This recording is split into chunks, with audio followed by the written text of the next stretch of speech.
Well done. Thank you. Pastor should be answering the questions. Happy, of course, now to answer any questions. We can hear you, though. Uh-oh.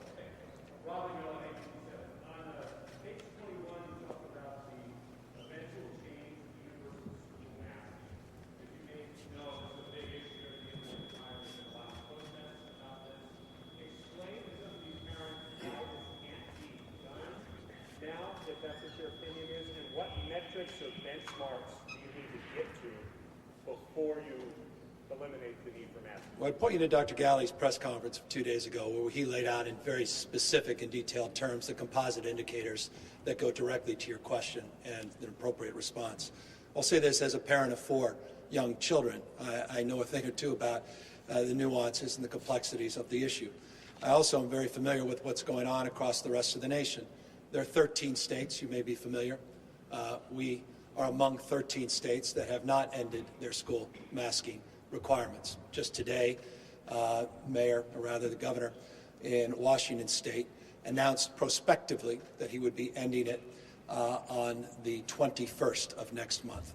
We have stated very clearly that on the 28th of this month, we will be announcing a specific date, that date with destiny. The masks will come off, and we'll do it in an appropriate manner.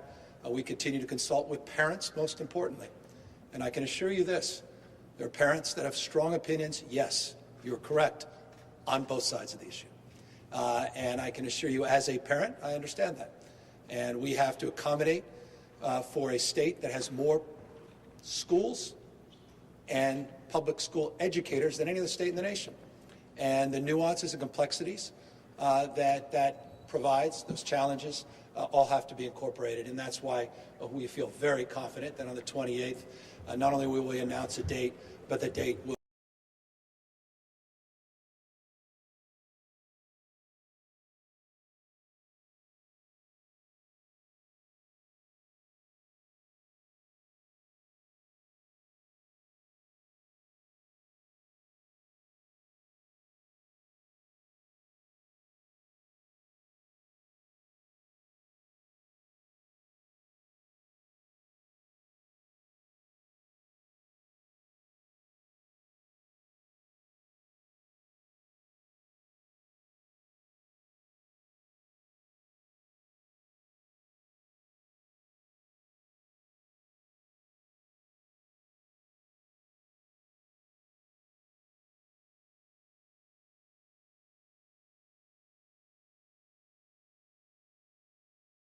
Steve Bannon spent the weekend. I watched his interview with the My Pillow guy. Incredibly informative. One American News, you're familiar with them down here. Perhaps one of the great disinformation networks in America. I'm not just referring to Newsmax or the primetime propaganda lineup at Fox News. And all of their pundits that safely have been boosted and fully vaxxed, that continue to promote a lot of misinformation. And forgive me for being so pointed and candid, but quite literally losing their lives. It was a tragic example of that just yesterday. A state trooper in Washington State who quit. And quit because he couldn't take it anymore, just lost his life because of those propaganda networks, because he was believing what was being stated and spread. So we have a team of people, to your question, at the Health and Human Service Agency. In fact, a couple folks right here are working on this, have been for months. They go out and are battling. They're in the trenches. They're on social media, not just the well-known platforms, but increasingly well-known, as apparent, TikTok platforms and others trying to push back. But what we're doing in the Smarter Plan specifically is we are creating a brand new unit in state government. It's a strategic partnership unit and communications unit that's going to work full-time on this.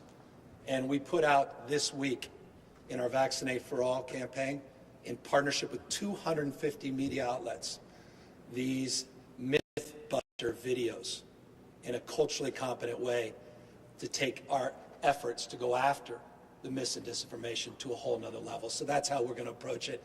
We'll continue to call it out. We'll do our best. And we ask people that continue to promote lies and misinformation to stop. people quite literally have lost their lives because of that promotion. Hey, Governor, Phil Schuman with Channel 11 News here in Los Angeles. You gave us a lot of information here. Forgive me. Is it possible you could highlight what you feel is the most important thing for people to know out of that acronym? I think what I want to know is we have your back. We've learned a lot. We're not approaching things the way we approached it last year, certainly not 2 years ago.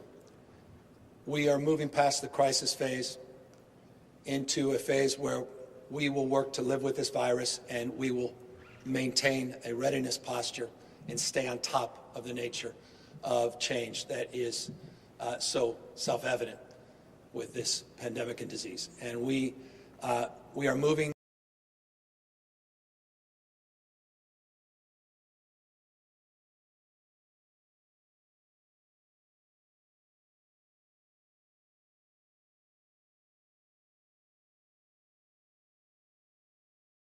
We are not reacting, but we are maintaining a posture where we are staying on top of the mutations, stop of this virus, and making sure that we are communicating more effectively and targeting our interventions much more prescriptively than we have in the past.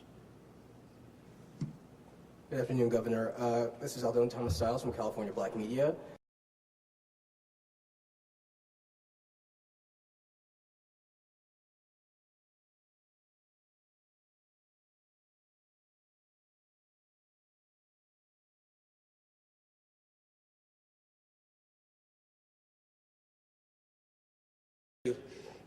Outside of this issue that brings us here today than the existential issues of climate change, and no state more responsible for addressing this issue than the state of California, because no state's more impacted by extremes than the state of California. What more evidence do I need to give you than your 90-degree weather down here in the last week and the 37, 8, 9, 10 days that we have not had any significant rain in the state of California. Again, February being allegedly, traditionally, the most wet month of the year. And so we put $37.6 billion in our budget to address the issue of climate change. That's nation-level budgeting. One of the areas we focused on is hydrogen. One of the areas we're focusing more attention to is green hydrogen, particularly as it relates to manufacturing and large industry.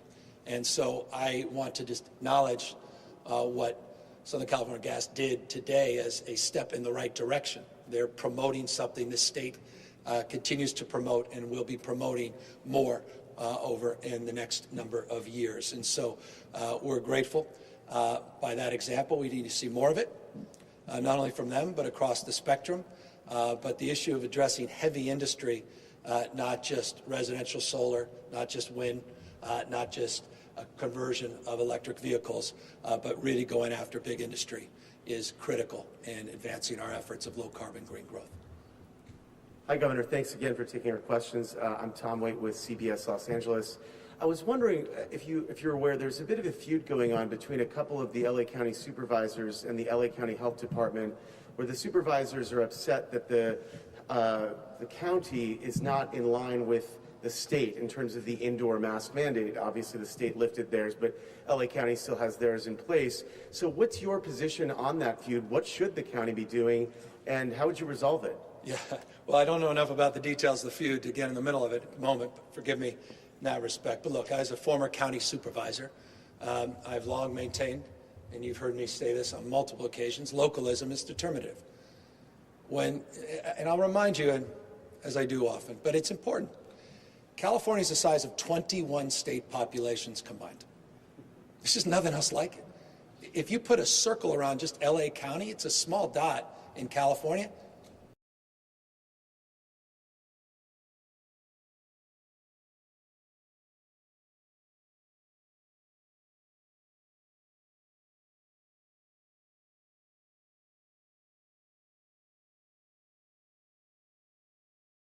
County, different approaches, large, smaller cities. So it's understandable there'll be some differences of opinion. The state provided that support. long ago in the beginning of this pandemic, and we're maintaining that in the Smarter Plan, that we want to allow that local flexibility. We think it's critical. I'm very pleased with the state mandate that was lifted as relates to indoor mask wearing. The overwhelming majority of counties, I think anywhere from 52, 3 or 4 of the 58 have aligned with California, and I anticipate others will follow suit. But some counties, obviously LA is one of them, may take a little bit more time, but I'm confident they'll get there very, very shortly. Hi, Bo Yarborough, Southern California News Group. Circling back to the green hydrogen thing, do you think the new pipeline is going to impact the closing of Aliso Canyon? Well, that's a good question, open-ended question. I just learned about this, and obviously the application will be in front of the Public Utilities Commission, the CPUC. I'll have a chance to review that. Obviously, the commissioners will take a look at that. But we want to move forward with closing of Aliso Canyon. We've been very crystal clear about that. In fact, I expressed some frustration that it wasn't happening fast enough.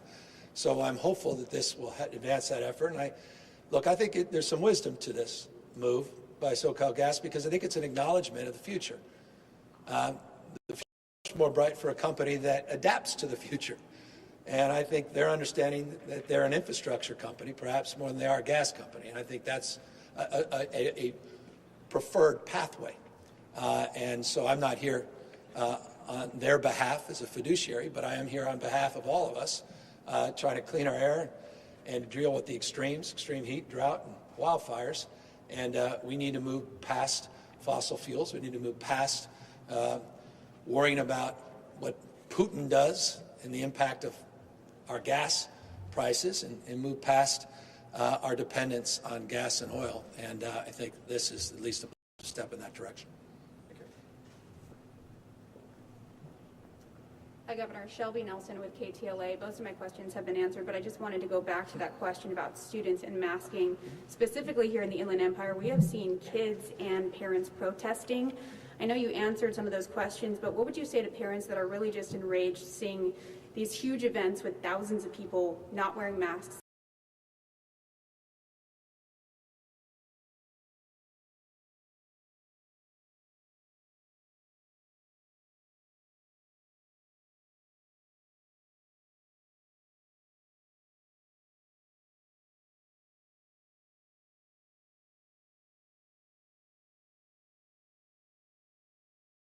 Californians eligible, we're about 74% have fully received their dosing. Kids, that's not the case. Sadly, it's 29% of 5 to 11-year-olds are fully vaccinated, not 75. You know, we were able to avoid, as an example, what Texas and Florida could not avoid, and that was a substantial number of kids, pediatric hospitalizations. It was a substantially lower number than those states because of the approach we've taken. That's why we're not alone in that approach. Many other states still maintain their mask requirements, as I noted, 13, I believe, plus the District of Columbia. 8 have announced an end date. We will do the same, and that's what I would tell those parents that are concerned. We'll do the same in just 11 days. And we're trying to do our best to keep their kids safe and healthy, keep them safely in school, and we've outperformed many states because of that, and we believe the masking has helped, and we believe there's no substitute for in-person instruction in that respect. So, look, this is challenging for all of us, and I'm not naive to that critique. As I said, I'm a parent of 4. My own kids have strong opinions, not just their parents, not just parents across the state, but we're very, very close to an announcement that I believe is an appropriate one under the circumstances. Hi, Governor Newsom. I'll be the last question here. I'm with 91.9 KVCR out of San Bernardino. Could you say in around 30 seconds why this announcement should matter to the common Californians? Is that all you have on the tape? 30 seconds?